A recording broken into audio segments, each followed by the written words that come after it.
2 ঘন্টার মধ্যেই ঢুকে পড়েছি কৃষ্ণনগরে। এই হচ্ছে আমাদের বাংলার রাস্তা। এখন 10:40 বাজে আর ফারাক্কা ব্রিজ ক্রস করছি। Good morning. এখন দাঁড়িয়ে আছি জলদাপাড়াতে। আমরা এখন হাসিমারার ওপর দিয়ে যাচ্ছি। রাস্তাটা হচ্ছে অপূর্ব।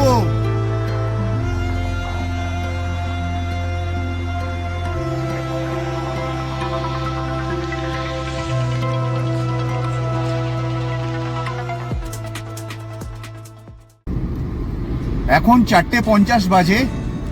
আমরা স্টার্ট করেছি 4:10-এ। এই এবার দক্ষিণেশ্বরের কাছাকাছি ঢুকবো। এই দিকের রাস্তাটা খালি আছে, তবে ডানকুনি থেকে যে রাস্তাটা কলকাতা কিংবা হাওড়ার দিকে যাচ্ছে বিশাল জ্যাম। 4-5 কিলোমিটারের জ্যাম এখনো রয়েছে ওখানে।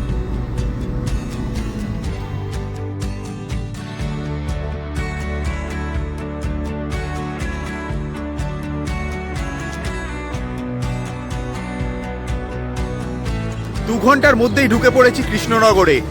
এখন দাঁড়িয়ে আছি শঙ্কর মিষ্টান্ন প্রতিষ্ঠানে। বেশ ভালো একটা জায়গা, বাথরুমের অনেক বড় জায়গা আছে আর বেশ পরিষ্কার। এখান থেকে কিছু মিষ্টি কিনে নিয়ে আর এখানেই ব্রেকফাস্ট করে বেরিয়ে যাব ফারাক্কার দিকে। বহরমপুর বাইপাস হয়ে যাচ্ছি। রাস্তার অবস্থা খুব বাজে। এই রাস্তা দিয়েই এই বছরই মে মাসে গেছিলাম, তখন রাস্তা একদম স্মুথ ছিল, বাট এখন প্রচুর তাপ্পি তপ্পা মেরে কাজ চলছে। খুব সাবধানে চালাতে হবে, নাহলে মোটামুটি পুরো গাড়ির অবস্থা খারাপ হবে, নিজেদেরও অবস্থা খারাপ হবে।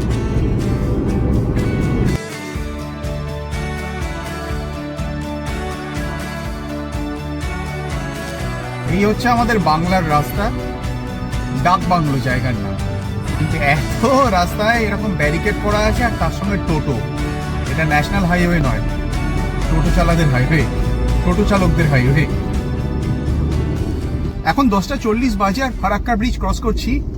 তবে রাস্তায় জ্যাম আছে, এখানটা একটু জ্যাম, খুব বেশি নয়।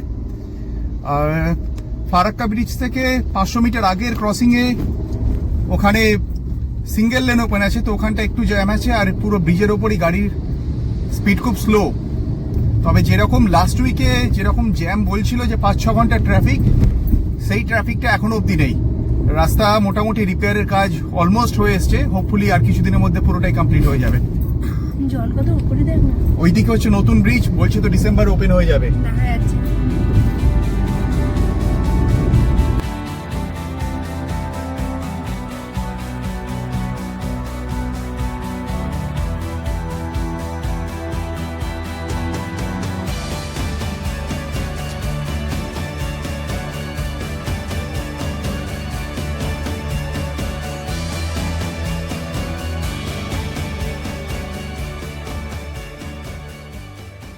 এখন 3:15 বাজে। কিষানগঞ্জ ক্রস করে একটু দাঁড়ালাম কিছু খাবার জন্যে।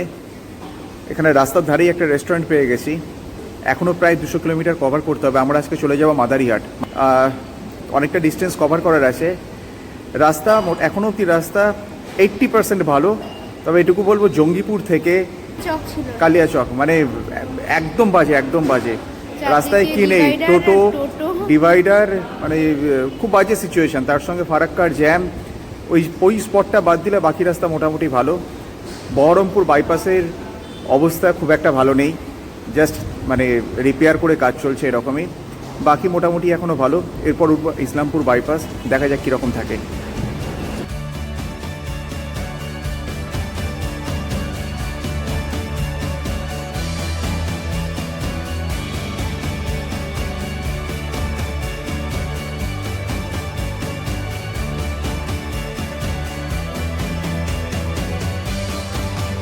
পনেরো ঘন্টায় প্রায় 700 কিলোমিটার কভার করে আমরা এখন ঢুকে পড়েছি জলদাপাড়াতে।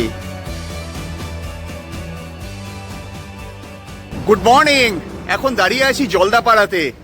আমাদের আজকে লেট হয়ে গেছে, তো এখানে সাফারি হবে না, আগের দিন অনলাইন বুক করতে হয়। তো আজকে আমরা চলে যাব আসামে। গতকাল চলে এসেছিলাম মাদারিহাট। একদম জলদাপাড়া থেকে 1 মিনিটের হাঁটা পথে একটা হোমস্টেতে ছিলাম, বাবুসোনা হোমস্টে। দারুণ একটা হোমস্টে। তো আজকে হবে না, ফেরার পথে আমরা আবার দেখবো সাফারির জন্য টাইম পাই কিনা, তখন ঘুরে দেখবো। আজকে এখন আমরা বেরিয়ে যাব তেজপুর, আসাম। আজকেই ঢুকে যাচ্ছি আসাম। গতকাল আমরা ছিলাম বাবুসোনা হোমস্টেতে, একদম জলদাপাড়া ফরেস্টের কাছেই, বাজেটের মধ্যে বেশ ভালো একটা হোমস্টে এটা।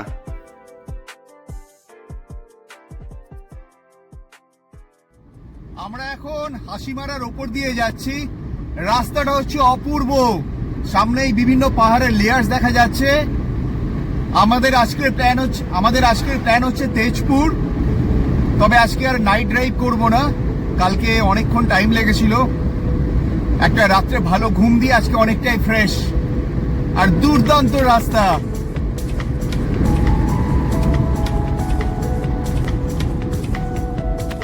গুয়াহাটি এখনো 340, তো আমাদের আজকের ফার্স্ট টার্গেট গুয়াহাটি।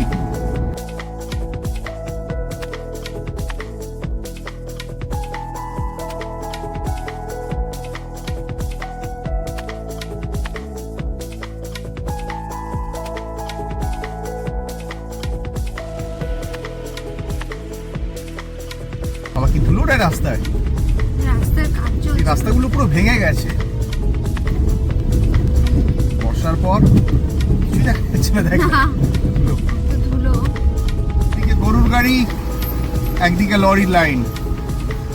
আমরা ঢুকে গেছি এখন আসামে, তবে এটা মনে হয় চেকপোস্ট।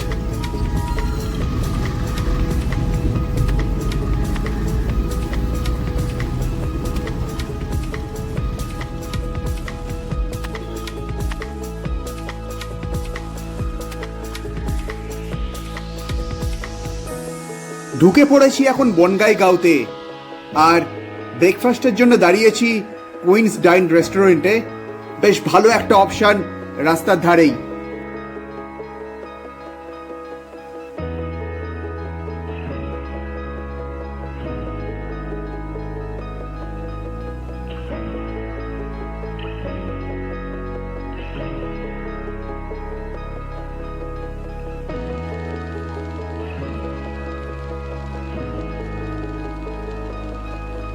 এখন আমরা একদম ভুটান বর্ডারের কাছেই আছি। রাস্তায় বেশ কিছু ভুটান নাম্বার প্লেটের গাড়িও দেখতে পেয়েছি।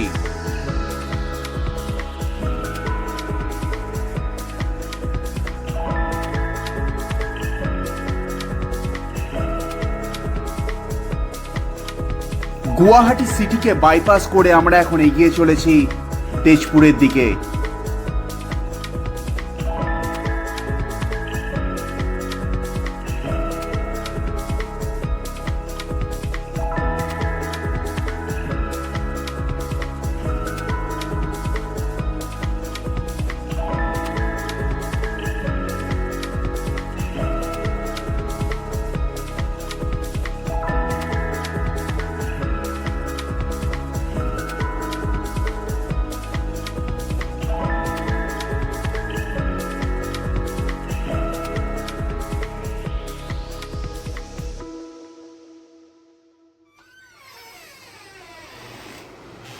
এটা হচ্ছে আজকে আমাদের থাকার জায়গা।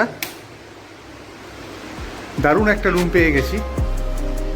এতটা বড় রুম পাবো এক্সপেক্ট করে দিই, কি বলিস? বিশাল বড় রুম।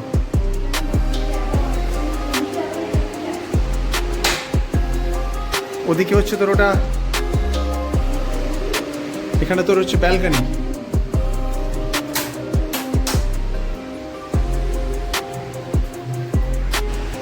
বাথরুমটাও বেশ বিশাল বড়, একদম পারফেক্ট এতটা ড্রাইভ করে আসার পর।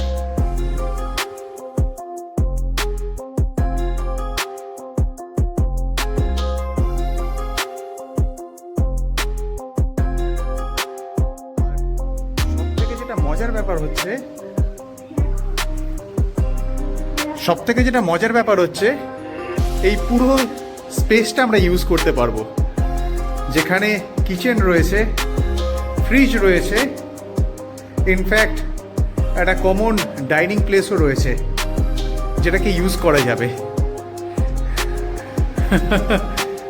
প্রাইস হচ্ছে মাত্র 1500 টাকা, একটু বার্গেন করে নিতে হয়েছে।